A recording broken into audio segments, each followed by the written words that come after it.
ஆன்மீகமும் வழிபாடும் நிறைந்த நமது கலாச்சாரத்தில் ஆற்றலின் வடிவமாக விளங்கும் அன்னை பராசக்தியின் பல்வேறு ரூபங்களை நாம் வழிபடுகிறோம்.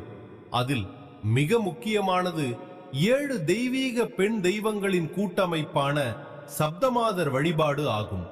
அவர்களை வழிபடுவதற்கு பயன்படுத்தப்படும் சப்தமாதர் மந்திரம் என்றால் என்ன, அதன் மகிமைகள் என்ன என்பதை பற்றி காண்போம். சப்தமாதர் யார்?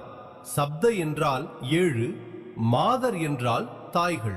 பராசக்தியின் உடலிலிருந்து உருவான 7 உன்னத சக்திகளே சப்தமாதர்கள் என்று அழைக்கப்படுகிறார்கள். பிராம்ஹி பிரம்மனின் சக்தி, மகேஸ்வரி சிவனின் சக்தி, கௌமாரி முருகனின் சக்தி, வைஷ்ணவி விஷ்ணுவின் சக்தி, வாராகி பன்றியின் முகம் கொண்ட வாராகி அம்மன், இந்திராணி இந்திரனின் சக்தி, சாமுண்டி சண்டமுண்டர்களை அழித்த காளி. சப்தமாதர் மந்திரம் என்றால் என்ன?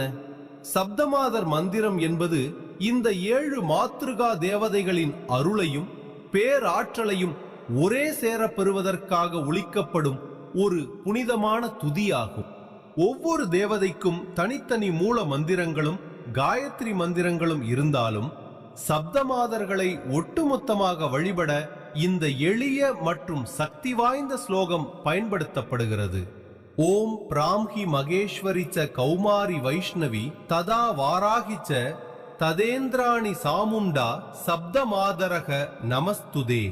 பொருள்: பிராம்ஹி மகேஸ்வரி, கௌமாரி, வைஷ்ணவி, வாராகி, இந்திராணி மற்றும் சாமுண்டி ஆகிய சப்தமாதர்களே, உங்களை நான் மனதார வணங்குகிறேன். இந்த மந்திரத்தை தினமும் அல்லது செவ்வாய், வெள்ளி மற்றும் ஞாயிற்றுக்கிழமைகளில் உச்சரித்து வருவதால் கிடைக்கும் நன்மைகள் ஏராளம். மனிதனின் மனதில் இருக்கும் காமம், குரோதம், பேராசை போன்ற தீய குணங்களை அழித்து சாத்வீக குணத்தை மேம்படுத்தும். வீட்டை சுற்றியுள்ள அசுப சக்திகள், கண் திருஷ்டி மற்றும் செய்வினை கோளாறுகள் அகலும். சப்தமாதர்கள் தங்களை அண்டி வரும் பக்தர்களை தாய் போல காப்பவர்கள். மலட்டுத்தன்மை நீங்கி நல்ல குழந்தை பேறு கிடைக்க இவர்களின் வழிபாடு துணை நிற்கும். பயம், பதற்றம் நீங்கி வாழ்க்கையில் வரும் தடைகளை தகர்த்தெறியும் மனவலிமை பிறக்கும். வழிபடும் முறை: வீட்டில் சப்தமாதர் படம் அல்லது வாராகி அம்மன் படம் இருந்தால் அதன் முன் நெய் தீபம் ஏற்ற வேண்டும்.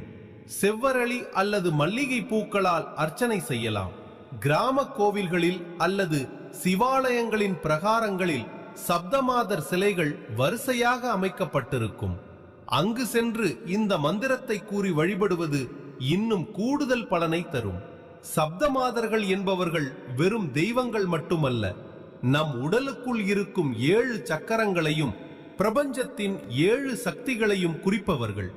இந்த சப்தமாதர் மந்திரத்தை முழு நம்பிக்கையோடு உச்சரித்து அந்த 7 தாய்களின் பேரருளையும் மாறாத ஆன்ம அமைதியையும் பெறுவோம்.